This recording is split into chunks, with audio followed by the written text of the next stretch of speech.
Hello and thank you for joining me. My name is Alan and today's video I'm looking at a purchase that I made. It's not a sponsored video and it is the Nitecore MT2A Pro. An absolute cracking torch and I'll explain why. Taken from the manufacturer's website, it says it's compact and portable. The light is suitable for concealed carry with a tube diameter of only 17.2mm, which is a 0.68 of an inch, weighs 87.6 grams, just under 3.5 ounces, clip excluded, and the body is crafted with precision CNC machining and features anti-slip knurling to ensure a secure grip even with sweaty and wet hands or when wearing gloves. Technical data. Using the supplied rechargeable battery on high, it's 1000 lumen with a runtime of approximately an hour and 30 minutes. Mid power, 300 lumen with a runtime of 2 hours and 45 minutes. And low, 50 lumen with a runtime of 20 hours.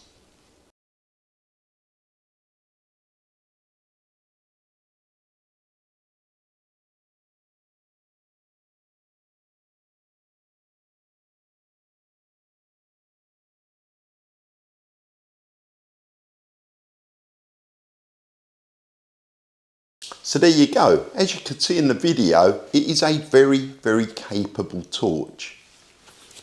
The battery that's supplied is a rechargeable battery. There is a USB port in the top to enable you to charge it via battery bank or of course a USB mains charger that is not provided. One of the main things that I find, well there's two really, there are two really good positives to this torch. One is that if your battery goes flat, you have the capability to unscrew the tail cap and drop in two regular AA batteries. And it works.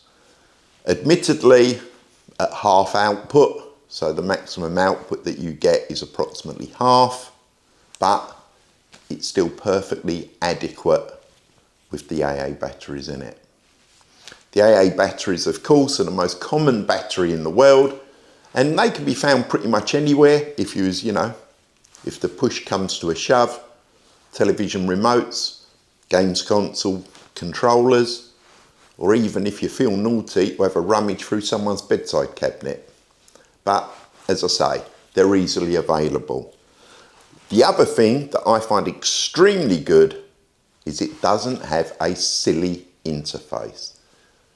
You haven't got to have a degree in nuclear physics to work out how to switch the thing on and off and how to actually get through the various modes. It has a single switch at the end. You press it and it comes on. You half press it and it changes modes, of which there is 3, low, medium and high, and then you press it to switch it off. The other good thing about it, it instantly remembers what output it was at when it was last used. So if you've got it on maximum and you switch it off, next time you switch it on, it's on maximum. Ditto, medium or low, which to me is a great benefit.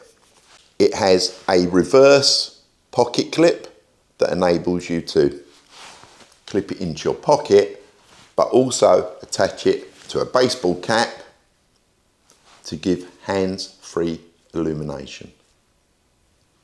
So that's why I think this is probably the best torch that I've had my hands on.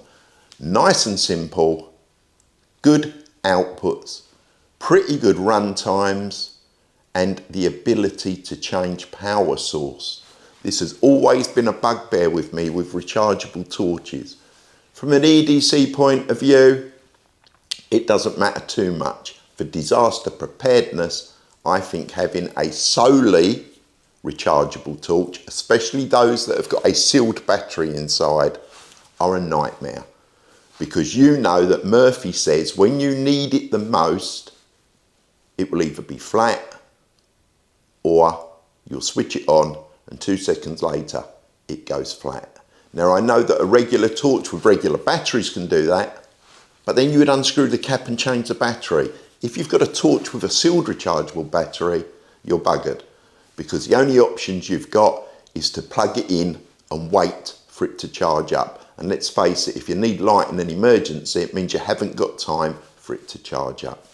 That's why I find something like this extremely useful. Anyway, hope you found the video useful. If you're not a subscriber, please consider subscribing. Hit the bell for notifications, share the video, whatever. Helps the video get out, helps the channel get noticed, and it doesn't cost you anything to do so other than a matter of seconds of your time. If you did like it, give us one of them, and I'd love to read your comments. Is this something that you would consider? If not, why not? And what do you carry as your primary means of illumination for EDC, but also for when you're out and about, walking the dog, camping, fishing, or in your evac pack? See you soon. Take care.